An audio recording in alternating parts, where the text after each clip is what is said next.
planner friends! Welcome back to my channel and to day 2 of Plansmas. Today I'm going to be going through my 2023 planner stack. Let's get started! So first up we have my 2023 passion planner, and this is my pre-planner, my memory keeper, and basically everything in between. So this is my 2023 planner. This is my go-to planner. I have pretty much everything in here. My pre-planning, my memory keeping, and I'm also adding in my fitness stuff at the back instead of having that in a separate planner now. So yeah, this is pretty much my whole life all in one book. As you saw in the intro, I do have a couple of other planners for this year, but this is the main one and I haven't even opened it yet at the time of filming this section. So if you're new to Passion Planner, I thought we'd go through a little bit of the insides of this planner. For 2023, I've gone for the Celestial Blue planner, which has this gorgeous matte gold foiling on the outside. I use a medium Passion Planner and I always get the Monday start because that is what makes most sense to me. I think all the annual Passion Planners now come with the date embossed on the spine, so we just got the 2023 there. So when you first open up your Passion Planner, you start with your nameplate page, and I usually decorate this one rather than just writing my name on it. And then, as with most planners, you then have a couple pages of how to use the planner and how the planning system works. This is really great for when you first start using a new planner, but I've kind of got my own flow of how I like to use it. So I don't exactly use the roadmap and creating a passion plan exactly how they're laid out in the planner, but these are in the front. You then move on to your Space for Infinite Possibility and your yearly calendars, and because I used to bullet journal, I basically use this section as a future log, so I have birthdays and important events that I know are coming up in the year marked on this calendar.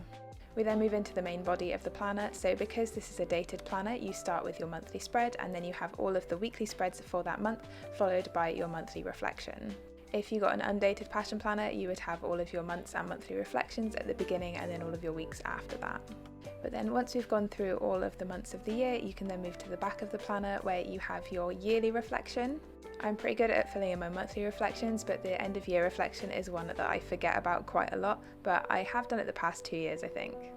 After your yearly reflection, you then move into the back pages of the planner, so you have a bunch of blank pages and a bunch of dot grid pages, and I'm going to be setting these up in one of my Plansmas videos in a couple of days. Moving right to the back of the planner, you get a little pocket, and they have started adding in 5 sticker sheets for all of the special covers, and I think 3 sticker sheets for the Elite Black cover. So that's a really cute idea. I do have some of the sticker books that these are already from, but some of them I don't, so it's nice to have some extra stickers to choose from. So that is a brief overview of my main planner for 2023, which will come as no surprise to anyone that it is a passion planner. Next up we have my work planner, which is this Filofax Saffiano with crossbow printable inserts. So this is my Filofax Saffiano, and this is one of the vegan covers, so it's not real leather and it just has a little snap closure on the front. I have to be careful with showing you this one because it does contain all of my work information and comes with me to work every day, so it is showing a little bit of damage on the spine especially, but it's almost 2 years old and it does get battered around a bit in my bag, so it's holding up pretty well, especially considering this is the only planner of mine that really leaves the house. So when we open up this planner, I have my dashboard at the front, and I also have some tabs along the top which are from Ickle & Co, and they just say monthly, weekly projects and notes. And then I decorated the inside cover of this planner with just a few bits of card and some nice paper clips. I haven't really changed the setup of this planner since I put it together almost 2 years ago.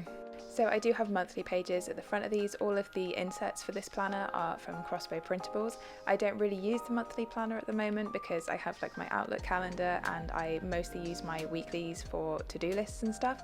So yeah, the monthlies have got kind of forgotten, but they're still in there just in case I need them. I'm then going to flip right to the back of my weekly section because at the time of filming this I do have some new inserts to put in, but I can't put those in until I take the old inserts out, and the inserts that I have to take out need to go in the confidential waste at work. So this is a week on 2 pages layout and it has timings down it, so I really like this layout because you've got loads of space for Monday through Friday, but Saturday and Sunday are kind of squished, so I can just use those as like extra note sections because I don't work weekends. You've then got space to write important tasks and to-dos, and I use these for like overarching weekly tasks, and then this top 3 section I tend to use for tasks that I need to do during work time but that aren't work related, like go to the post office that's near my office. I then have a project section, and again I have to be careful getting into this section so I don't show you any work stuff, but I have a tab that I created myself. So this is just some cardstock from Hobbycraft that I've cut down and created a tab on so that it fits nicely in my planner. So this project section isn't getting too much use at the moment just because I'm finding it easier, for instance, to do those all on the computer rather than writing things out, but this was really helpful when I was doing some little side projects and improvement suggestions. And then the big chunky bit at the back of this is just notes pages. So these are from Paperchase and also from the Filofax themselves. I also created another tab in the same way that I did for my project sections, and this is where I take notes from like meetings and clinical shadowing. And then right at the back I just have this little pocket with a sticker, like dashboard sort of thing. So that is pretty much it for my work planner. This one comes with me to work every day and it's pretty chunky. I'm not sure I could fit much more in this, but it does very much keep me on track with work. The next one isn't really a planner, but it's this little whiteboard that lives on our fridge, and it's just an overview of the week at eye level so that we can't miss anything. So this is the little whiteboard that I got from Tesco. It was like £3, so it's super cheap, and then I also got a set of whiteboard pens to go with it so I could add a little bit of colour coding in. So it's just Monday to Sunday and it's going on our fridge so that we can refer to it throughout the week. I think it's designed to be like a meal planner, but we're adding in a little bit more stuff than that, so like things that we need to get tidied and our meal plan, any events that are happening during the week, and also whether we're working from home or in the office. So sometimes my boyfriend has to pop into the office and then I work from home 2 days a week, so we just want to make sure that our schedules kind of align. The week that it's set up for that I'm showing you now is a week in October, so that's where there's a pumpkin and a little ghost on it. It's not just that I'm doing spooky season in December as well. I've also added in a little next week section. This isn't printed on the whiteboard, but it's just any big things that are happening the following week. So as I said, it's just a super simple little whiteboard. It attaches to the fridge using these magnets on the back, and I think I've just kind of rubbed off the word falafel, so I can add that back in a second. It's got a little pen loop on the top, which doesn't fit the pens that I bought for it. It only fits the pen that came with it, which is a bit rubbish. So these are the pens that I got. They're just some basic whiteboard pens, and they've got a finer nib than the pen that comes with this whiteboard, so it's a lot easier for me to write on it. So I have the pen that came with the whiteboard clipped into that pen loop at the top, just because it has the eraser on it, which is super helpful to have downstairs. But then when I'm actually filling it in, I bring it upstairs so that I can refer to my planner while I'm filling it in. So this is a new little thing for this year. I'll let you know if it helps or if it doesn't help at all, but I think it'll just be good to have the plan for the week at kind of face height in the kitchen, which is also why I haven't spent too much money on it. So the last planner that we're going to be talking about today isn't really a planner, it's just a spreadsheet, which is why I'm on this little vertical screen, because I can't really hold it up. So this spreadsheet is all about budgeting because I can't be bothered to do this maths every single week.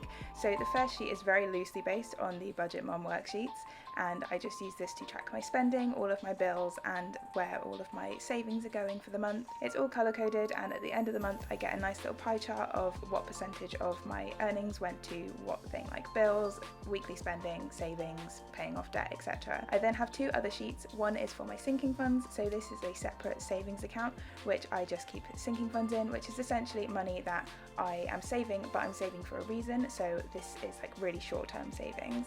And I then have my last sheet, which is all of my main savings, so I have my ISA, my super long-term savings, and my short-term savings, and also my credit card bills on here.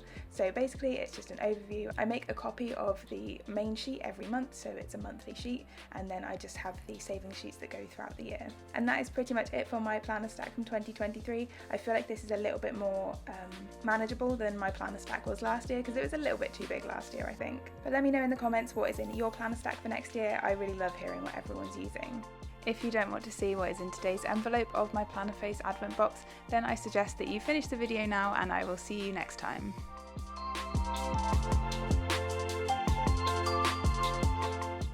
So behind door number 2 we have some doodles. So I know that there are 2 colorways in this Planner Face box this year. So this first one is all like quite deep pinks and blues and purples, and then we have a pastel one as well. Oh, I love the little heart emojis at the bottom too.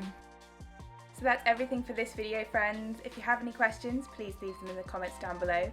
Drop the video a like if you enjoyed it, and if you're new here, don't forget to subscribe. I'll see you next time for another day of Plansmas. Bye!